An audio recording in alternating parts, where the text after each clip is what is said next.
ये बीजेपी के कार्यकर्ता लोग सोचते हैं कि सनातन के वो ठेकेदार हैं, ऐसा नहीं है।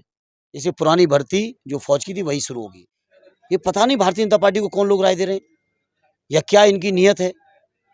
कमजोर मनोबल के साथ कोई देश की सीमा पर उस मजबूती के साथ नहीं लड़ सकता जिस मजबूती की आवश्यकता है वहाँ पर। संविधान तभी बचेगा जब बीजेपी हटेगी और इंडिया गठबंधन आएगा। ये पीडीए वही है जिसको माननीय काशीराम जी ने 85% कहा, हम लोगों ने सामाजिक न्याय कहा। ये सब वही हैं, चाहे वो बाबा साहब को मानने वाले लोग रहे, मंडल साहब को मानने वाले लोग रहे, लोहिया जी को मानने वाले, श्रद्धेय नेताजी को मानने वाले, कर्पूरी ठाकुर जी को मानने वाले लोग हैं। ये सभी लोगों का वही समूह है। पीडीए का मतलब पिछड़ा, दलित, अल्पसंख्यक, आम आदमी, महिलाएं, तो जनमानस अब खड़ा हो गया, अब कुछ नहीं होने जा रहा है। ऐसे क्षेत्र से चुनाव लड़ना किसी भी समाजवादी साथी के लिए सौभाग्य का विषय हो सकता है, वो मेरे लिए भी है। नमस्कार। अभी हमारे साथ बातचीत करने के लिए आजमगढ़ के लोकप्रिय प्रत्याशी समाजवादी पार्टी के धर्मेंद्र जी हैं। सर, सबसे पहले जनता की आवाज न्यूज चैनल में आपका बहुत बहुत स्वागत है। आप जिस लोकसभा सीट से चुनाव लड़ रहे हैं, यहाँ से श्रद्धेय नेताजी अखिलेश यादव जी चुनाव लड़े, वही इस चुनाव को आप कितनी चुनौतीपूर्ण मान रहे हैं सर? देखिए, चुनौती नाम की कोई बात ऐसी नहीं है और ये सच है। आदरणीय नेताजी ने, आदरणीय अखिलेश जी ने, हमारे समाजवादी नेताओं ने इस सरजमी को बहुत खून पसीना लगा के सींचा है। ऐसे क्षेत्र से चुनाव लड़ना किसी भी समाजवादी साथी के लिए सौभाग्य का विषय हो सकता है, वो मेरे लिए भी है।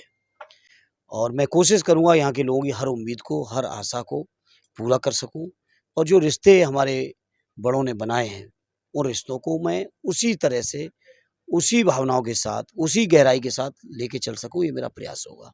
जिस तरीके से अगर पिछले उपचुनाव की सर बात कर ले, तो इस चुनाव और पिछले उपचुनाव में क्या जो है आप अंतर देख पा रहे हैं सर? देखिए, ये चुनाव बहुत अलग तरीके का चुनाव है। इस चुनाव में देश का जनमानस खड़ा हो चुका है बीजेपी की खिलाफत में और इंडिया के पक्ष में, और लोग हर हाल में देश के संविधान को बचाना चाहते हैं और लोग जानते हैं कि संविधान तभी बचेगा जब बीजेपी हटेगी और इंडिया गठबंधन आएगा। क्योंकि बीजेपी की जो नीयत है, इस लेवल तक गिर जाएंगे कि संविधान तक चले जाएंगे, ये किसी ने सोचा नहीं था।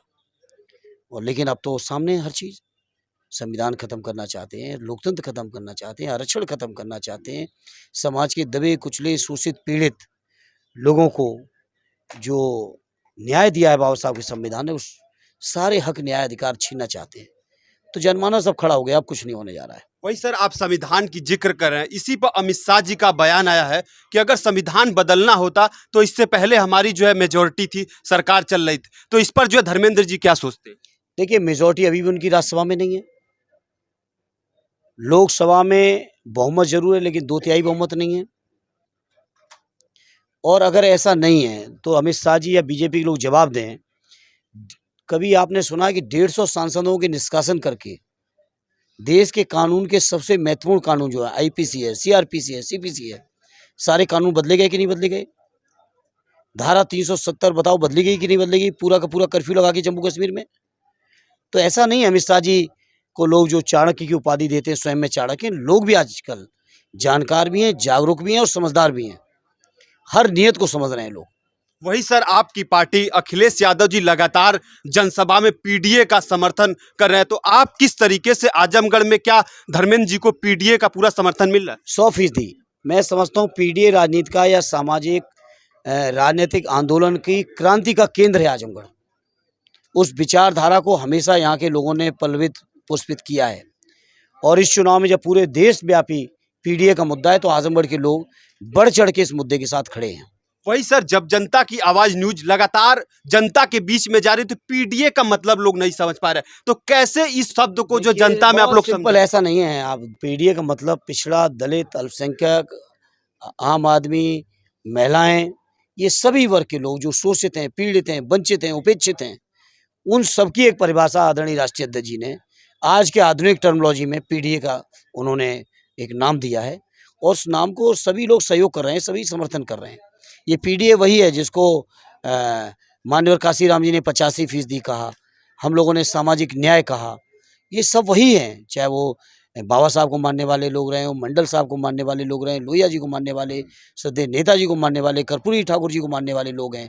ये सभी लोगों का वही समूह है जिसको आदरणीय अखिलेश यादव जी पीडीए का नाम दिया है। जिस तरीके से यहाँ के नौजवानों से जनता की आवाज न्यूज बात कर रही है, तो पेपर लीक का मामला, बेरोजगारी और अग्निवीर जैसी योजना गिना रहे, तो इस योजना को कितना जो है आप लोग आजमगढ़ उठाने में सफल रहेंगे, क्योंकि आप लोगों के पास बहुत मुद्दे हैं। नहीं, बिल्कुल मुद्दे हैं, और हमारी पार्टी का जो घोषणा पत्र है उसमें भी साफ साफ है कि हम लोग अग्निवीर की स्कीम खत्म करेंगे। अग्निवीर के बारे में यही कहूँगा, सदैव नेताजी जब देश के रक्षा मंत्री रहे तब से लेके जीवन की आखिरी सांस तक उन्होंने कहा कि दुनिया की सबसे बहादुर फौज कहेंगे तो हमारे हिंदुस्तान की है। आप सोचो, 4 साल के कॉन्ट्रैक्ट बेस्ड आप नौकरी दे रहे हो, 4 साल बाद बेरोजगार कर दोगे, उन नौजवानों के भविष्य का क्या होगा? और जिस नौजवान को अपने भविष्य की चिंता होगी, वो भारत माँ की सेवा देश की सीमा पर कितनी मजबूती से खड़े होकर कर पाएगा? ये पता नहीं भारतीय जनता पार्टी को कौन लोग राय दे रहे हैं, या क्या इनकी नीयत है? कमजोर मनोबल के साथ कोई देश की सीमा पर उस मजबूती के साथ नहीं लड़ सकता जिस मजबूती की आवश्यकता है वहां पर। इसे पुरानी भर्ती जो फौज की थी वही शुरू होगी। जिस तरीके से कन्नौज में अखिलेश यादव जी गौरी शंकर मंदिर में जाते हैं, जो है दर्शन करते, उसके बाद बीजेपी के कार्यकर्ताओं के द्वारा जो है गंगा जल से मंदिर को धोया जाता है, तो इस पर धर्मेंद्र साहब क्या कहेंगे? ये बीजेपी के कार्यकर्ता लोग सोचते हैं कि सनातन के वो ठेकेदार हैं, ऐसा नहीं है। और ये जो अपमान केवल माननीय अखिलेश जी का नहीं है, ये पीडीएफ वर्ग समूह से सभी पिछड़े, दलित, आदिवासी, माइनॉरिटी के लोगों का, सेकुलर लोगों का ये अपमान है, और बोर्ड के माध्यम से अपमान का जवाब लोग दे देंगे।